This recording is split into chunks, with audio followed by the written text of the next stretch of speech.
Ya, seperti biasa saudara, berita utama menyajikan sejumlah topik pilihan terhangat dalam pekan ini. Kali ini ada dua topik yang akan kami ulas, yakni tentang Ketua Pengadilan Negeri Jakarta Selatan Muhammad Arif Nurianta diduga menerima suap sebesar 60 miliar rupiah.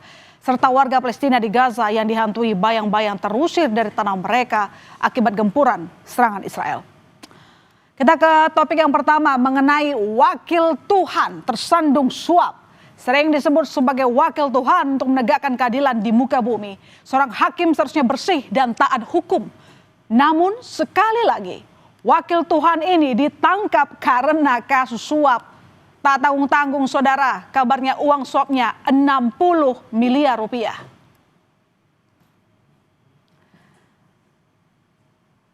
Sabtu 12 April 2025, Kejaksaan Agung menetapkan 4 orang tersangka suap penanganan perkara di Pengadilan Negeri Jakarta Pusat.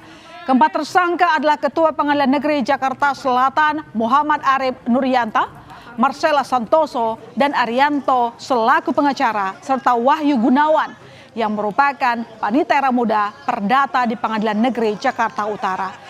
Pemberian suap ini terkait pengurusan perkara pemberian fasilitas ekspor minyak sawit mentah atau CPO dan turunannya yang menyeret 3 korporasi besar antara Januari 2022 sampai Maret 2022 agar majelis hakim yang mengadili memberi putusan onslaught atau perkaranya tak terbukti dan dapat lepas dari tuntutan hukum.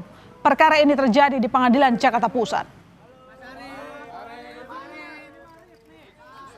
Ketua PN Jakarta Selatan Muhammad Arif Nurianta diduga menerima suap sebesar 60 miliar rupiah dari 2 tersangka lain, yakni Marcella Santoso dan Arianto selaku pengacara. Melalui perantara Wahyu Gunawan yang merupakan panitera muda perdata di Pengadilan Negeri Jakarta Utara. Perkara ini terjadi di Pengadilan Jakarta Pusat, namun mengapa Ketua Pengadilan Negeri Jakarta Selatan yang ditangkap? Kejaksaan Agung menjelaskan bahwa saat itu Muhammad Arif Nurianta menjabat sebagai Wakil Ketua Pengadilan Negeri Jakarta Pusat. Langkah Kejaksaan Agung tidak terhenti di situ saja setelah menetapkan 4 tersangka. Kejaksaan Agung juga menetapkan 3 orang hakim sebagai tersangka terkait dugaan suap pengurusan perkara pemberian fasilitas ekspor minyak sawit mentah atau CPO yang menyeret 3 korporasi besar. Ketiganya adalah Juyanto selaku Hakim Ketua, Agam Syarif Baharudin, dan Ale Mukhtarom selaku Hakim Anggota. Ketiganya saat itu menangani kasus perkara ekspor minyak sawit mentah atau CPO di Pengadilan Negeri Jakarta Pusat. Menurut Kejaksaan Agung, ketiga hakim ini ditunjuk oleh Wakil Ketua Pengadilan Negeri Jakarta Pusat saat itu, Muhammad Arif Nurianta. Kejaksaan Agung menduga ketiga tersangka ini menerima suap Muhammad Arif Nurianta sebesar 22,5 miliar rupiah. Suap tersebut diberikan agar putusan perkara 3 korporasi besar tersebut onslaught atau putusan lepas. Pihak Kejagung menyita sejumlah mobil mewah sebagai barang bukti. Mobil-mobil mewah tersebut merupakan milik para pengacara yang diduga berperan sebagai pemberi suap dalam kasus ini.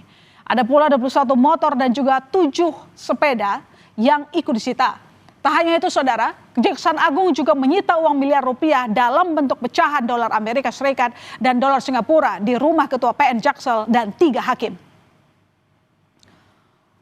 Mahkamah Agung menegaskan akan memberhentikan sementara 3 hakim, 1 panitera dan Ketua PN Jaksel nonaktif yang terjerat kasus tersebut. Pemberhentian tetap akan diajukan ke Presiden setelah MA menerima salinan dokumen penetapan tersangka dan penahanan.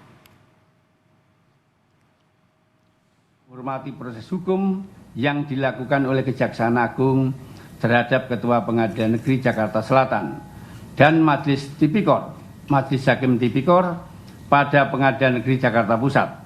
Hakim dan panitera yang telah ditetapkan sebagai tersangka dan dilakukan penahanan